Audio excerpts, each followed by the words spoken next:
Chapter 24. Dealing with Nighttime Attacks. What Willpower Can Achieve. Learning to relax and to measure the pause correctly after the exercises. On the whole, Natalya Voronova was satisfied with herself. Even the first step, which was usually the hardest, had not gone badly. But what of the Kurochkin issue? She was seriously concerned about him. His worn-out body might misfire at any moment, and then she would not be forgiven for a fatal outcome. It never occurred to Natalya that the fateful invalid would in fact become her most brilliant success. She never imagined that a time would come when, at a critical moment for their laboratory, reporters trying to defend Buteyko from the attack stirred up by the Ministry of Health would write about Kurochkin in the newspapers. The risk she ran by accepting him into the group was considerable, but the payback in the event of success was also not to be underestimated. However, all that was still in the future. For now, the day-to-day life of Leningrad in February stretched out before her. The number of attacks suffered by Natalya's charges began to reduce. After 2 days, many of the patients hit a period of sanogenesis as the body cleansed itself. The next stage in the campaign for complete recovery was to do battle with the nocturnal asthma attacks. This was where the fun and games would start. The method, which was not easy to master during the day, had to prove itself to the patients at night too. It would be no easy matter. "I didn't feel too bad during the evening," Mrs. Friedman announced, leafing through her diary.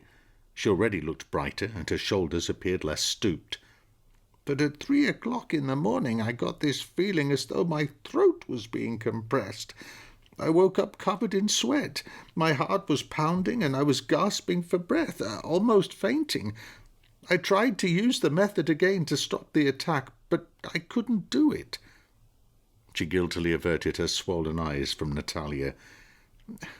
"In the end, I had to get the hormones from my bedside cabinet, but I really didn't want to."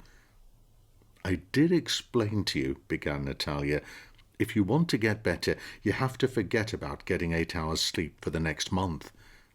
If you're getting an attack at 3 in the morning, you need to get up at 2, put your feet on the floor, get into position, and start doing the exercises.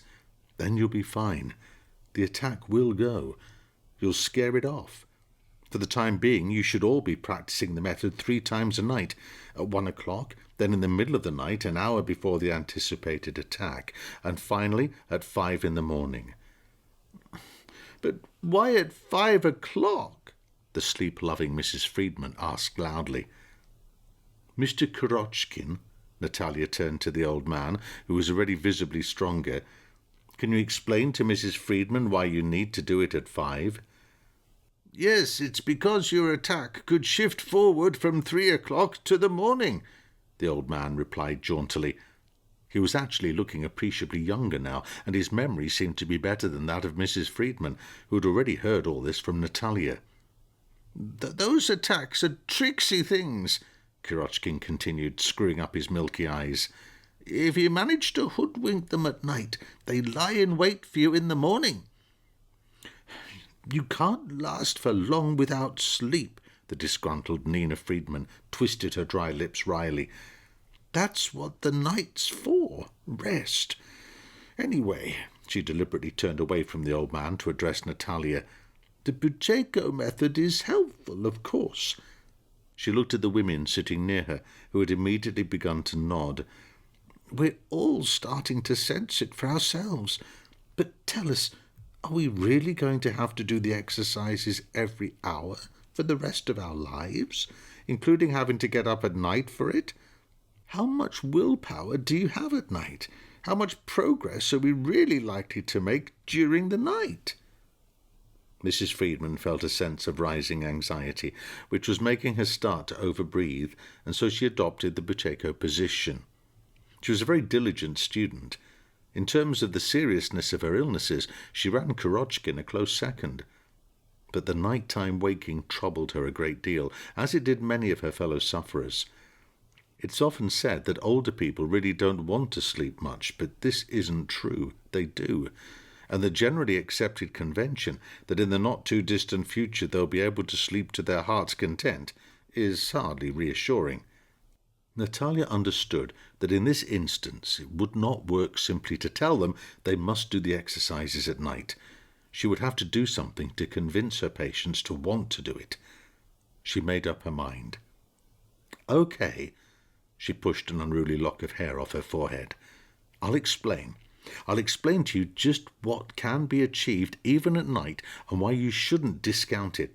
But first of all," Natalya noticed how the stooped Ivan Kurochkin sat up straight under her gaze, "let's be clear about something.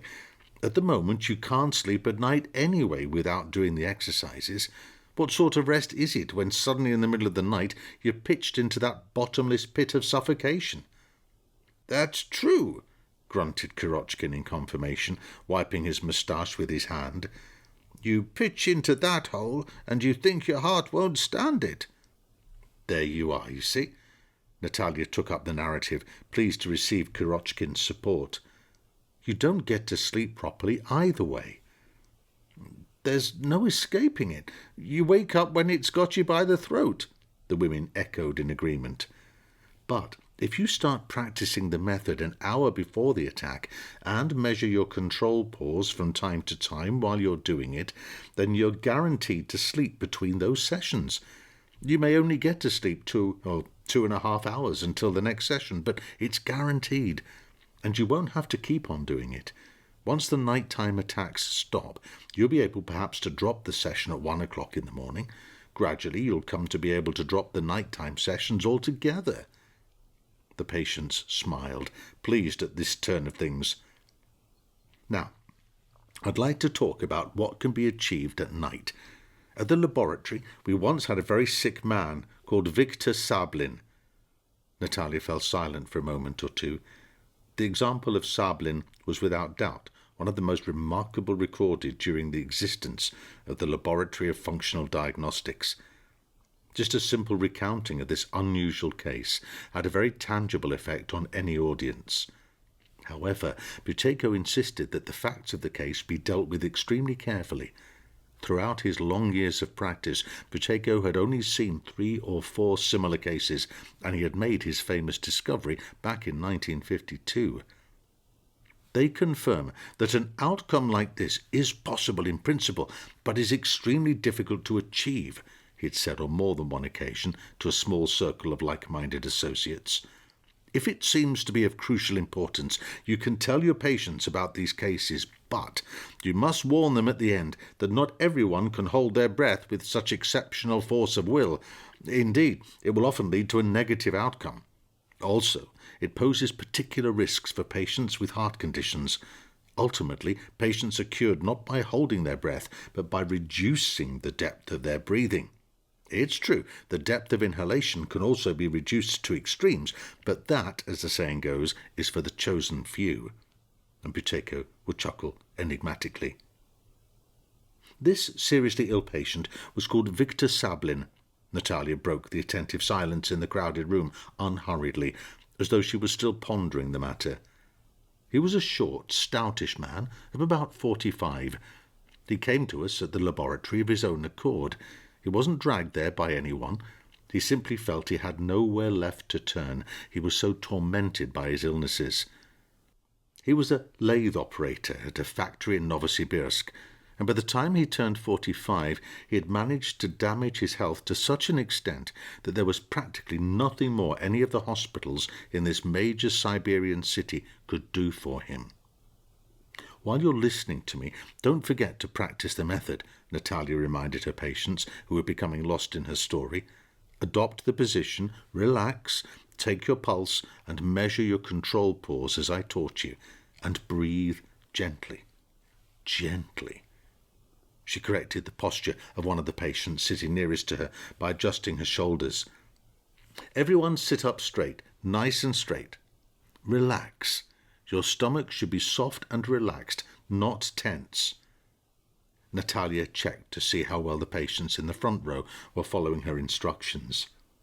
ischemic heart disease, severe angina, and serious arteriosclerosis made it impossible for Viktor Sablin to lead a normal life, Natalya continued, having reassured herself that the group was not losing precious learning time. I wish I could convey to you the dogged persistence with which Sablin practiced Buteyko's method. The sweat just ran off him. He worked himself so hard doing the exercises. On seeing such diligence, Dr Buteyko, despite being an extremely busy man, took time to give Sablin personal instruction. And yet Sablin had an incredibly tough time of it. Having started with a control pause of 5 seconds, over the course of 2.5 weeks, he managed with great difficulty to increase it to 12 seconds. In the normal way, to double your pause in that shorter space of time would be an impressive result. But of itself, a control pause of 12 seconds indicates that the level of carbon dioxide in his body was only slightly above 4%. That means it was only above 0.7% above the fatal level.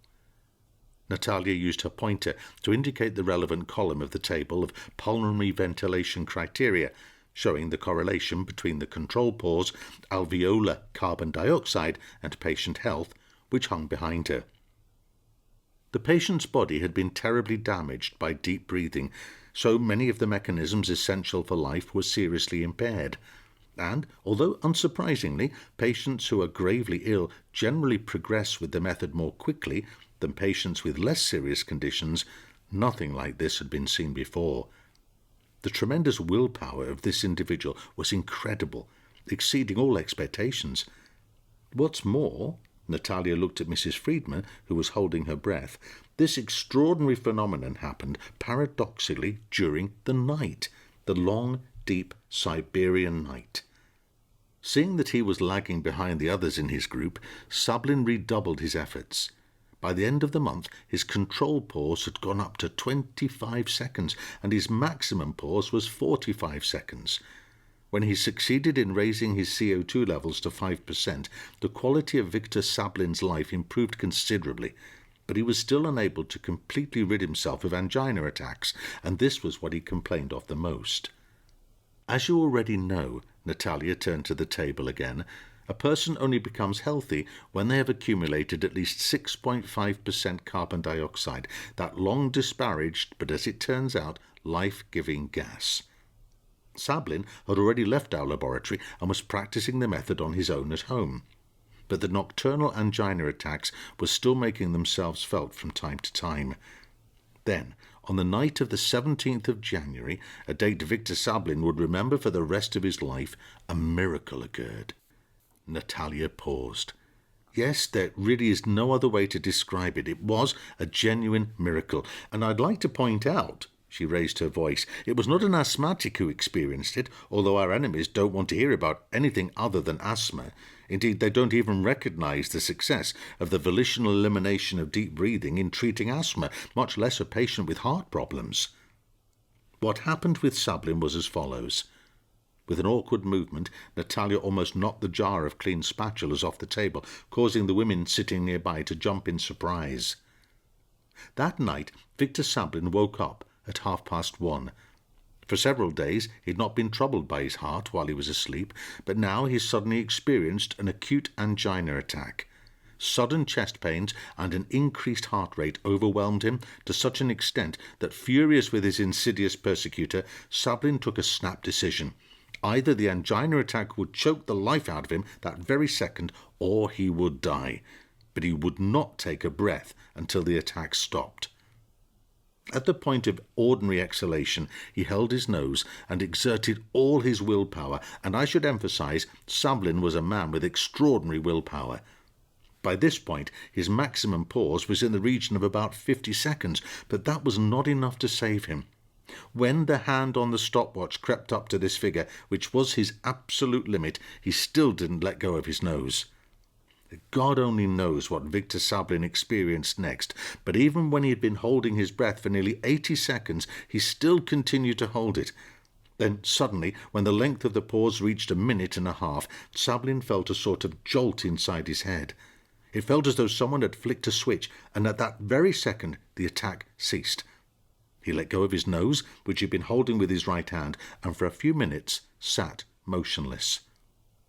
The chest pains didn't start again, but that was only half of what he had achieved. The most important thing was something different. Natalya's audience hung on her every word. Viktor Sablin felt that after that internal click he began to breathe in a completely different way. He no longer had to restrict the depth of his breathing consciously. Of its own accord, his breathing had become imperceptible and inaudible. What had happened was what Dr Buteyko had long believed was entirely possible and what one should aim for. But it was something which was so far only possible for a few individuals who had the necessary willpower. What had happened to Sablin was that the respiratory centre switched from regulation by oxygen to regulation by CO2. It was as though Viktor Sablin had been transported back to the time when the Earth's atmosphere was dominated by carbon dioxide and cellular respiration was naturally attuned to regulation by CO2, that component of the Earth's atmosphere which is so important for life. Moreover, he no longer needed to resort to special breathing exercises. The only thing he still had to do was to exert preventative external control over his breathing. "Oh, my goodness!" A rather spare woman sitting next to Mrs. Friedman could not contain her excitement. "Oh, that's what you need, Nina," she continued, clapping her neighbour on the shoulder. "Then you would not need to get up during the night or do the exercises during the day either." Mrs. Friedman's cracked lips curved into a good-natured smile. "Well, and you too, Valya." She also nudged her neighbour with her elbow. "I bet you wouldn't have anything against it." The two elderly women, though worn out by their afflictions, laughed amicably. "So, what do you have to do to achieve results like this, Sablin?" Mrs. Friedman asked, shifting in her chair. "Well, let's agree on one thing straight away," said Natalya, frowning and turning the stopwatch over in her hands. "No trying this out at home. I want you to do the exercises just as they've been taught during these sessions. I want to reiterate that it's not the pause which will cure you, but reducing the depth of your breathing. Holding your breath to excess like that is harmful, and for people with heart conditions, extremely dangerous." Natalya suddenly felt very warm. Viktor Sablin was lucky. He crossed a dangerous line and pulled it off, but the heart might not stand it. You could do irreparable damage. If you practice the exercises correctly, you will never be at any risk. But extreme overloading of the system is always fraught with the danger of unforeseeable consequences. Natalya wiped her damp brow with the sleeve of a white coat and continued more calmly. "I told you all this in order to demonstrate that it is possible to achieve a great deal at night. The route Sablin took was that of a one-off individual with rare reserves of willpower. We're better off following a more well-trodden path. The most important thing is not to stop and not to take breaks voluntarily. I can assure you that the end result will be more or less the same. After a few years of perseverance, you won't need to be doing the exercises on an hourly basis." Noticing the drawn faces of her patients, she smoothed over a tricky point. "In fact, it won't even take years. Even after a couple of months, the frequency of the exercises can be reduced to a third, although the length of the exercise sessions themselves will be increased slightly. After a few years, you really will start to breathe almost like Viktor Sablin, by which I mean without having to exert any special effort. Your respiratory centre will need to reset the way it works. Of course, you will still need to do a couple of exercise sessions each day, morning and evening as a minimum. But that's nothing compared with the hourly sessions you need to do at the moment." The patients brightened visibly. "But still," a rather desiccated-looking bare-headed woman in the back row stood up. "Was this Sablin really a one-off?" "Of course not. That's not what I meant," Natalya replied, slightly rattled. "There have been other cases, but not many. Bear in mind, it's not as though we've yet had tens of thousands of patients passing through the laboratory. If use of the method were to become much more widespread, then there would probably be more examples of this kind. For instance, I personally also saw what Dr Buteyko did with another man, a pilot. I would say he by no means lagged behind Sablin, either in terms of willpower or what he achieved with the method." Dr Buteyko doesn't usually worry that the patient might reduce their breathing too much, to the point of being blue in the face. There are very few people who do that, so it's very rare for him to cut someone short in their efforts. But even Buteyko felt he had to step in to stop this pilot. He was a tall, handsome man of 38 and was beside himself with worry due to severe hypertension. He'd already been taken off flying duties permanently and had been registered disabled. His systolic blood pressure sometimes rose to around 200. As a result, he seized on the method like a drowning man, clutching at straws. He began to hold his breath with such force that first his fingernails, then his lips turned blue. I'd never seen anything like it at the laboratory. He actually managed to increase his pause from 10 seconds to 100. Even Dr Buteyko was shouting, "Stop! Stop!" but the pilot still continued to hold his nose. Natalya smiled almost imperceptibly as she remembered this episode. After that, his hypertension started to improve quite quickly. Within a month, he was back in the cockpit. He really was a man on a mission, a cherished and desperate mission. But you should remember, pilots are in any case a breed apart, with great strength of will. Weak-willed people don't get taken on as pilots. How long do we have left? My watch seems to be on the blink. Natalya unexpectedly interrupted herself. "There's 25 minutes left," Mrs. Friedman prompted obligingly. "Excellent." Natalya picked up the stopwatch in her right hand. "Enough of these digressions. Let's leave supernatural feats to supermen and women and return to the world of ordinary mortals. Take up the position again. Legs, Elisaveta. Your legs should be slightly apart and your feet tucked just under you. Your legs should not be crossed." She raised her voice slightly at one of her younger patients who had evidently forgotten. "Why should you not cross your legs?" she addressed her now serious and attentive audience. "Because it constricts important energy centres in the groin and places unnecessary strain on the heart," Kirochkin rapped out in military style, clearly having taken in and assimilated the previous sessions. "If you really have to," Natalya added, relenting slightly, "as an exception, you can place one ankle on your opposite knee. Dr Buteyko allows patients to use that position as well, but I hardly think it's a position many of you here would be comfortable with," she continued. "Mrs. Friedman, what did I teach you to do with your arms? They should never be crossed either. Your hands should be placed loosely on your knees. Mr. Kirochkin, why should you not cross your arms?" Again she turned to her gifted student. "So that the biofields don't intersect." This time Kirochkin answered rather more quietly. Few people yet really believed in biofields. "Now, everybody relax. Let your stomach go loose so that it becomes soft. How do you relax your stomach muscles and your diaphragms at the same time?" Natalya didn't wait for a reply. "You place the left hand in the region of the belly button, and on the in-breath, pull in your stomach. Tense your abdominal muscles. Then let it go again as you exhale. You will relax as you do it." "Elisaveta!" She went over to the slim, red-cheeked Russian teacher, who still dressed almost like a schoolgirl, although she was 45. "You're not relaxed. I can see. Your neck is tense, and your stomach too. Now, look how hard it is. You can't even push it in with your fingers." Natalya laid a hand on the teacher's slightly rounded belly. "It won't work like that.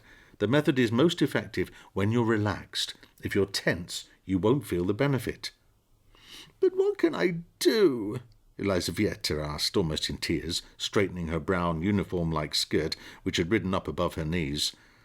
"The relaxation bit doesn't work for me like it should. I try and try." She pulled her stomach in and let it go several times. "But, you see, it's hard again." It looked as though the teacher might burst into tears at any moment. Her pretty round face was contorted into a bitter grimace. "There's no need to get upset," said Natalya, hurrying to her aid. "If any of you are having trouble with relaxing by tensing and releasing your stomach, there is another method. Stay in the same position and bend your arms hard at the elbows.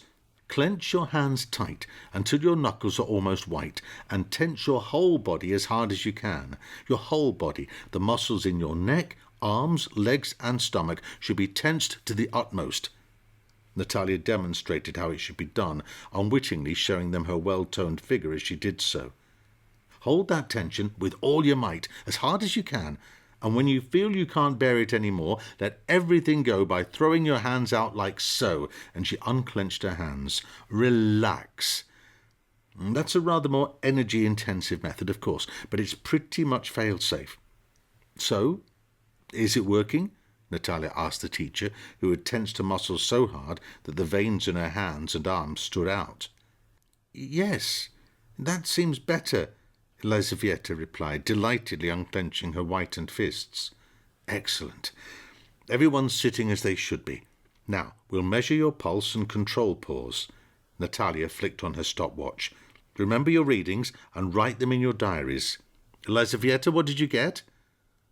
Pulse 79, control pause 12, the teacher replied quickly, delightedly touching her stomach, which was now soft and relaxed thanks to the new technique. Now, I want you all to start practicing the method. Everyone, reduce the depth of their breathing for the next 15 minutes, Natalya instructed them evenly. You should be breathing quietly, without appearing to, almost inaudibly and imperceptibly. Natalya walked carefully among the chairs, taking care not to make a noise, attentively watching and listening to each patient. Mr. Kurochkin, well done. Look how hard he's trying. She praised the old man, who was sitting as quiet as a mouse. But what about you, Mrs. Friedman? Minus points? Natalya stopped near the elderly woman. Surely you must be able to feel how your stomach and rib cage are moving. Backwards and forwards, backwards and forwards. Natalya laid her hand, palm down, on Mrs. Friedman's heaving chest for a few moments. With normal breathing, you shouldn't be able to hear it or see it. That's what I keep telling you. She looked at her elderly student reproachfully. Today I can see and hear yours quite clearly. What's going on? I had a bit of a falling out at home with my husband, replied Mrs. Friedman reluctantly, obviously unhappy with herself. I still just can't calm down. You must put it all aside. Put it aside, Natalya said, as gently as she could. All your family woes and domestic problems must be left outside the door when you come into these sessions. We need complete tranquility and relaxation. Forget about your troubles and just think about something pleasant. For example, imagine you're in a boat. All around you is the endless blue of a vast lake. Above you there is only the gentle summer sun and nothing else. No thinking, no worrying. You're not in a hurry to get anywhere. Total relaxation and quiet, shallow breathing. She again laid her hand on Mrs. Friedman's now rather calmer chest. There now, that's much better. Carry on like that. For a time there was almost complete silence in the room. And now, let's finish the exercise. Take your time and gradually return to normal, Natalya said quietly, informing the room that the 15 minutes had come to an end. Once the patients had had a little while to come to themselves again, Natalya asked them to measure their pulse and control pause again and record the results in their diaries. She also made a few notes in her notebook. What did you get, Elizaveta? Natalya asked the now visibly more cheerful teacher and located the relevant chart in her notebook. Pulse 75, pause 14 seconds, Elizaveta read out the results from her diary. Is that good or bad? Natalya continued to quiz the teacher. What should happen during the exercise ideally? Elizaveta leafed furtively through her notes. The pulse rate should go down and the pause should increase, she asserted loudly, rising triumphantly from her seat. Sit down, Natalya motioned to her. That's exactly right. If your diaphragm was completely relaxed and you reduced the depth of your breathing for the full 15 minutes, the pause should actually rise by perhaps half a second, and your pulse rate should go down by 2 or 3 beats. But my figures were identical today, the same before and after, Nina Friedman exclaimed anxiously. Well, that's just how it is today. Natalya glanced at her diary. You said yourself that you'd had trouble at home. Evidently you didn't manage to relax properly during today's session. Try to make up for it later on in the day. But I had identical readings too, 74 and 15 at the start and end of the exercise.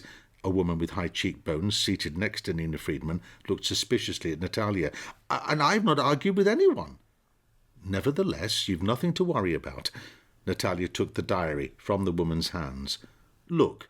She opened the diary at the page with the patient's most recent notes from home. Day by day, your indicators are improving. Your pulse rate was 87 and now it's 74, and your control pause has increased from 6 seconds to 15. I don't want any of you getting above yourselves. Natalya got up from her chair. Dr Buteyko always says that it's altruistic people who do best with the method. People who are greedy or egotistical are destroyed by their own avarice, and as a rule, they have considerably less success with the volitional elimination of deep breathing. You must learn to celebrate even your most insignificant successes, and don't despair if your progress is not as rapid as you'd hoped. As far as your particular case is concerned, Natalya again opened the crumpled diary belonging to Nina Friedman's neighbour. You wrote down the end result from today's exercises incorrectly. The high-cheekboned woman's eyes widened in surprise. Yes, don't be surprised. Natalya moved closer to the astonished patient. I deliberately told you to finish the exercise exactly 15 minutes after you began, and everyone else stopped immediately. But what did you do? What did I do? The woman's eyes widened still further. You carried on practicing the method for another couple of minutes, almost to the point when we started measuring the pulse and control pause, even though I repeatedly reminded you that there should be a break between finishing the exercise and measuring your pulse and control pause while you come out of the method. Otherwise, your control pause may even measure less than it did initially. The thing is, you'd basically not yet come out of the method. When you're practicing the method, you should have the feeling of being slightly short of air. This means that if you are proficient at the method, at that moment your control pause will be almost zero, or at any rate lower than your initial pause, not higher. Do you understand where you went wrong now? Yes, I do. Nina Friedman's neighbour nodded contritely. If you all make sure you don't deviate from the rules, there'll be fewer of these kinds of misunderstandings. Natalya looked mistrustfully at her watch, which for some reason seemed to be slow today, and hastened to round up the session. The second group is probably already waiting outside, and I don't want them getting jittery. I don't think you'll resent spending time at night on improving your health now, she said, bringing the slightly prolonged session to an end. Then she went over to open the door, at which the next group of patients had already started to knock impatiently.